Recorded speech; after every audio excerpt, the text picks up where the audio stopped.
Hello friends, welcome back to Scientific Blunders, where you learn the don'ts first. Many years ago, I watched a movie called The Fault in Our Stars, and it's actually based on a book written by John Green. And one of the characters in the movie said, "Some infinities are greater than other infinities." When I heard this statement first, I really found it very fascinating because I felt that it was not just true in the context of the movie, which is more from a philosophical standpoint, but this is actually true even in the mathematical world, or that's what I felt when I first heard the statement. And I actually remember taking a piece of paper and trying to work out a few examples to prove that some infinities are indeed greater than other infinities. And I just wanted to share those with you. I think this is particularly fascinating, and it's also a very important concept to understand when it comes to limits. So let's go ahead and get started.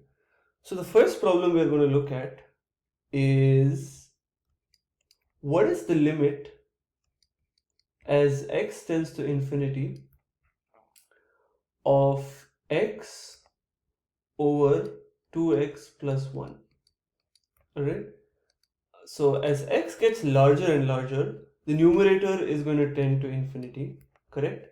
And the denominator is going to be 2x plus 1. So as x gets larger and larger, this is also going to tend to infinity. And what is infinity over infinity? Well, we don't know, because some infinities are greater than other infinities, right? So this could be, we don't know, we have to find out. So let's simplify this to a format where we can actually find out what the infinity over infinity is. So for that, I'm going to divide the numerator and denominator by x. That's going to give us 1 over 2 plus 1 over x, dividing the numerator and denominator by x.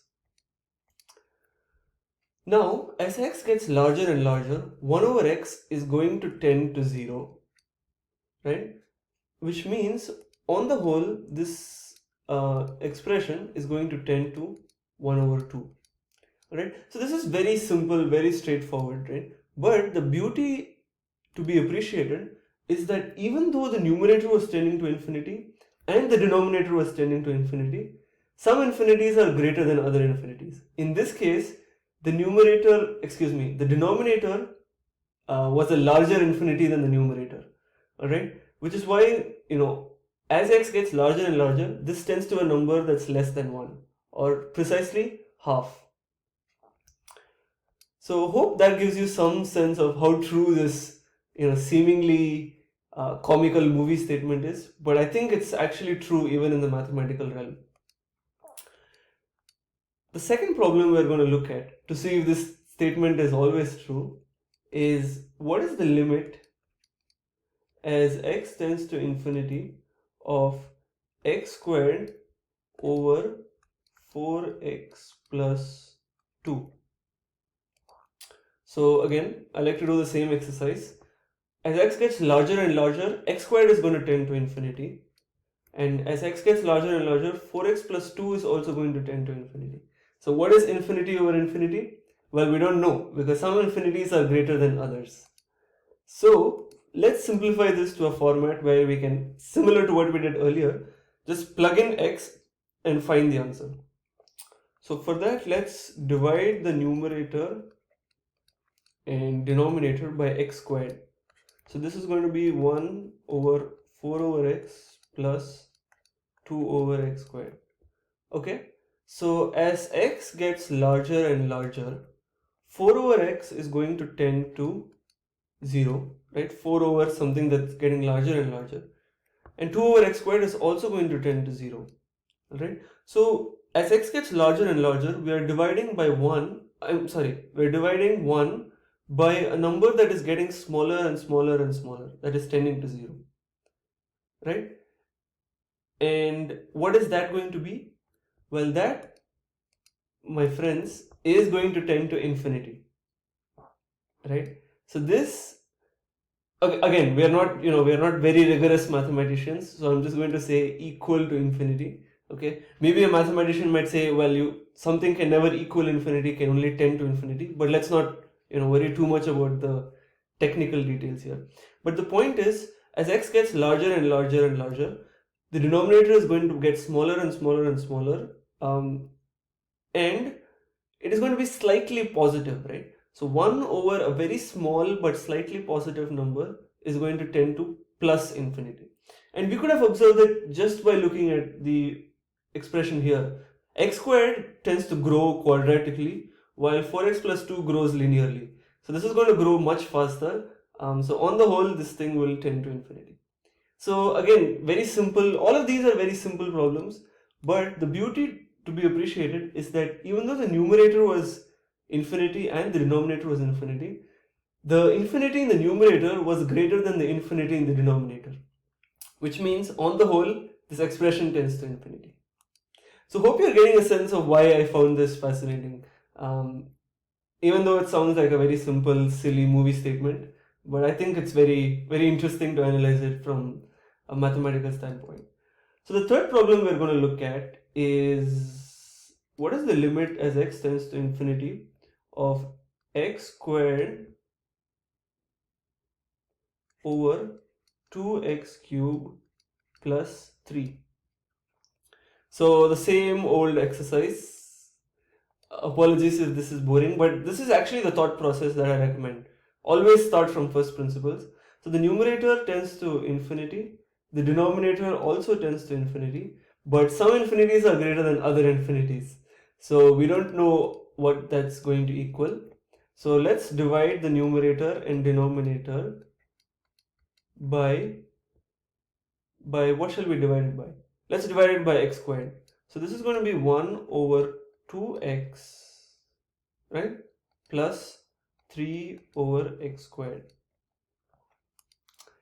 And okay, what is, as x gets larger and larger, as x tends to infinity, 3 over x squared is going to tend to 0.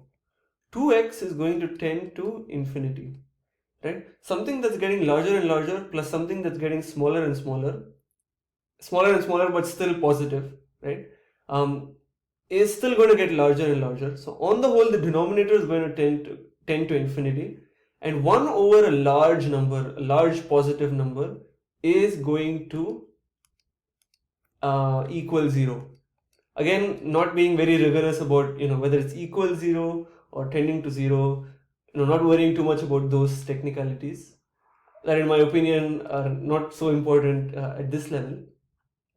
But this thing tends to 0, right? And again, very simple problem, but remember we were looking at an infinity divided by an infinity, and it turns out that the infinity in the denominator is larger than the infinity in the numerator.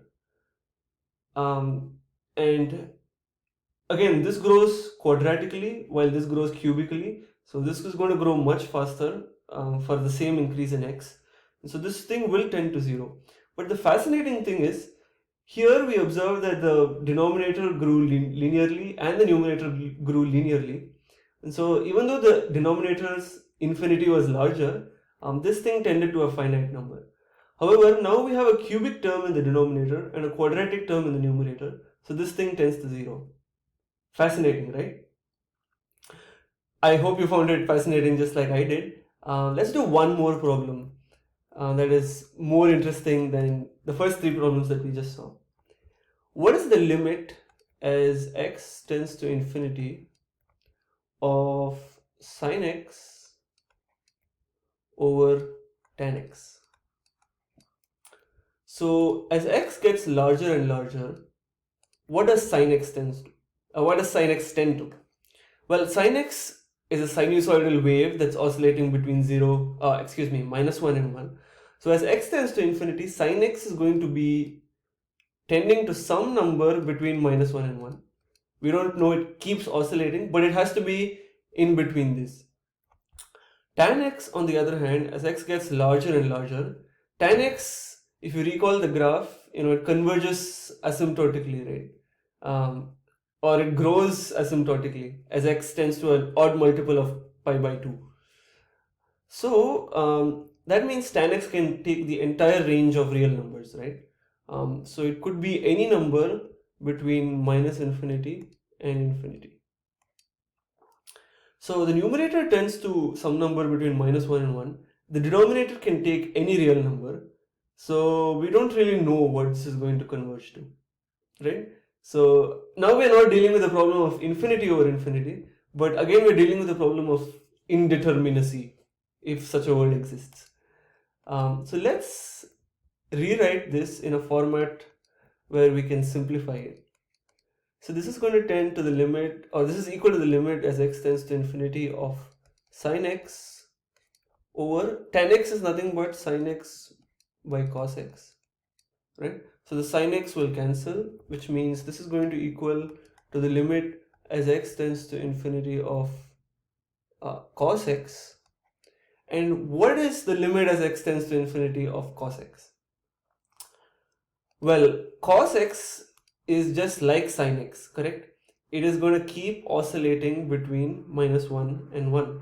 So as x gets larger and larger, we don't know what cos x is going to, well, it will not converge to a particular number because it keeps oscillating. So it is basically, this is going to be indeterminate, but we can place a bound. So it's not indeterminate in the sense that it can take any real number. It is going to be indeterminate, but it's going to be a number between minus 1 and 1. Alright, so this example is not exactly related to the theme of this video, where some infinities are greater than other infinities. But I thought this was an interesting example because even though the denominator can take any real number, so look at the case we started off with.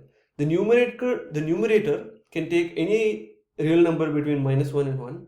The denominator can take any real number, right? But when we simplify the limit, ultimately we end up with a number between minus 1 and 1, which I think is really fascinating, right? Because if tan x could take any real number, this thing could have tended to 0 somehow. But the math works out such that it still tends to minus 1 to 1, the interval from minus 1 to 1. So I hope you found this video interesting, and this was inspired by the dialogue I heard in the movie, and I thought, this is also very interesting mathematically speaking. So before we finish, let me see if I can use a nice color.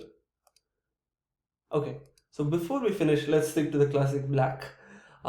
Before we finish, I wanted to pose you with one interesting question. And I look forward to hearing your response and your reasoning in the comments below.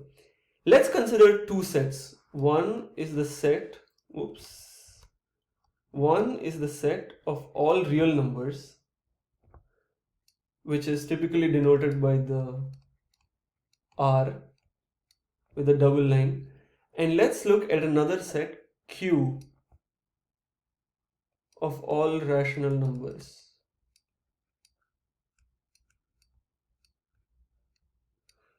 So how many real numbers are there? Well, we have infinitely many real numbers. And how many rational numbers do we have? Well, we also have infinitely many rational numbers. So both of these sets contain an infinite number of elements. So my question for you is, if some infinities are indeed greater than other infinities, which of these sets has more elements? So are there more real numbers or are there more rational numbers? And I look forward to hearing your response in the comments below. And once again, I hope you found this video useful, and I'll see you soon. Bye.